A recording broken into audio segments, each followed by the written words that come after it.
Okay, y'all, it is story time, okay? I had a customer come in the store today. And he was kind of limping a little bit. And I'm like, what is wrong with you? Oh, I hurt my knee. I got into a fight the other day. I said, do what? Inquiring minds want to know. I'm nosy. Tell me what the hell happened. And he says,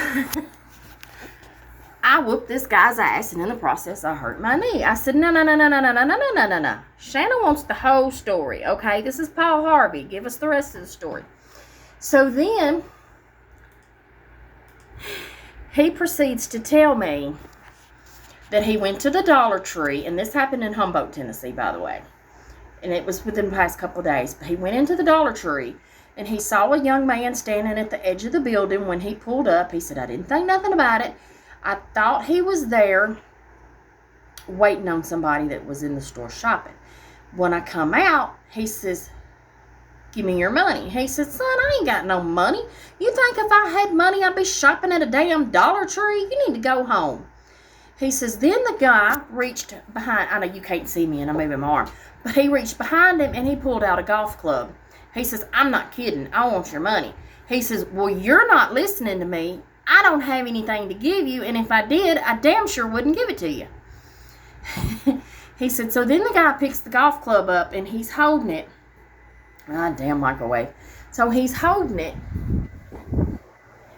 and, you know, my customer took a step back, and at this time, the guy's holding it with both hands, okay, over his head, fixing to swing at him. So he reached through his arms, grabbed him, took his leg, went behind his legs to sweep him out from under him so that he fell on his back.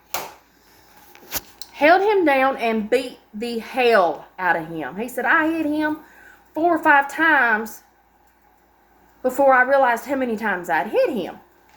He said, and at one point, I think I really knocked him out, all jokes aside.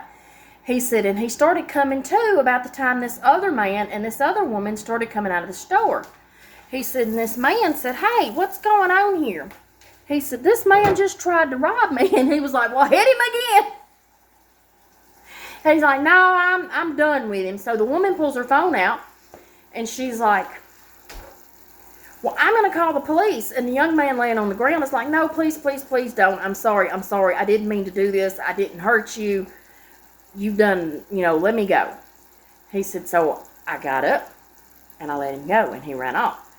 Now, I just happened to remember, I didn't think to ask him if he took his golf club with him. I need to remember and ask him next time he's in the store, just because I want to know. And the woman still wanted to call the police and file a report for him. And he's like, no, I'm not doing that. He said, they're going to want to know my name, my address, my phone number, and all this stuff about me. He says, and if they find the guy, you know how you have to tell the lawyer who it is and whatnot. And he says they may have access to all that information.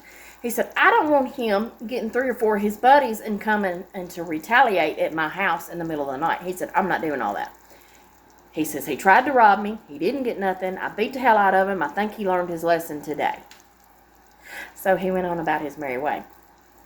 And this is where I told my customer, I said, well, I'm glad that was all that happened, like that you weren't seriously hurt or nothing. I said, but this is exactly why I carry. And he was like, well, I didn't want to shoot him.